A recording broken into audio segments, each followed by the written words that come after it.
KB news ಜನರಿಗಾಗಿ ಜನರಿಗೋಸ್ಕರ.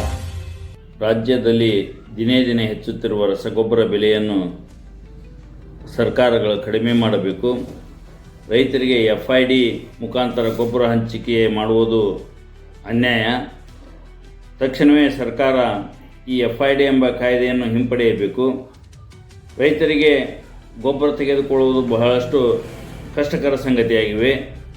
ದೇಶದಲ್ಲಿ ರೈತ ಅನ್ನ ಬೆಳೆದು ದೇಶಕ್ಕೆ ಅನ್ನ ಹಾಕುತ್ತಾನೆ. ಅಂಥ ಅನ್ನದಾತನಿಗೆ ನೀವು ಈಗ FID ಕಡ್ಡಾಯ ಮಾಡೋದು, ರಸಗೊಬ್ಬರ ವಿತರಣೆಯಲ್ಲಿ ವ್ಯತ್ಯಾಸ ಮಾಡುವುದು ಮಾಡಿದರೆ ಮುಂದಿನ ದಿನಗಳಲ್ಲಿ ಅನ್ನ ಬೆಳೆಯುವುದು, ಅನ್ನ ತಿನ್ನುವುದು ಸಹ ಕಷ್ಟವಾಗುತ್ತದೆ. ಇದನ್ನು ಕೇಂದ್ರ ಸರ್ಕಾರ ಹಾಗೂ ರಾಜ್ಯ ಸರ್ಕಾರ ಪರಿಶೀಲನೆ ಮಾಡಬೇಕು.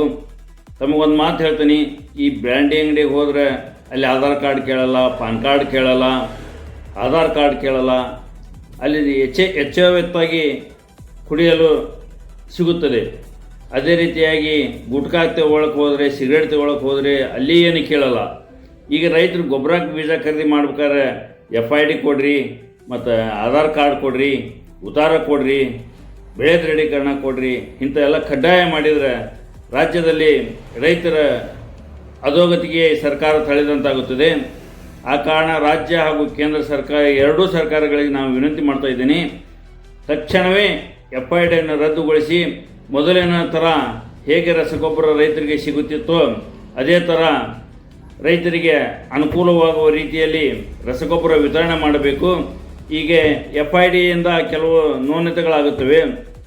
ಮನೆಯಲ್ಲಿ ಹಿರಿಯರು ತೀರಿ ಹೋಗಿರ್ತಾರೆ, ಅವರ ಹೆಸರಿಗೆ ಜಮೀನು ಇರ್ತದೆ, ಅವರ ಹೆಸರಲ್ಲೇ FID ಹೇಗೆ ಮಾಡಿಸೋದು, ಹೇಗೆ ಗೊಬ್ಬರ ಖರೀದಿ ಮಾಡೋದು, ಮತ್ತು ಬಗಾರ್ ಹುಕುಮ್ದಾರರಿಗೆ ಗೊಬ್ಬರ ಸಿಗುವುದೇ ಇಲ್ಲ, ಮತ್ತು ಅವರು ರೈತರಲ್ವಾ.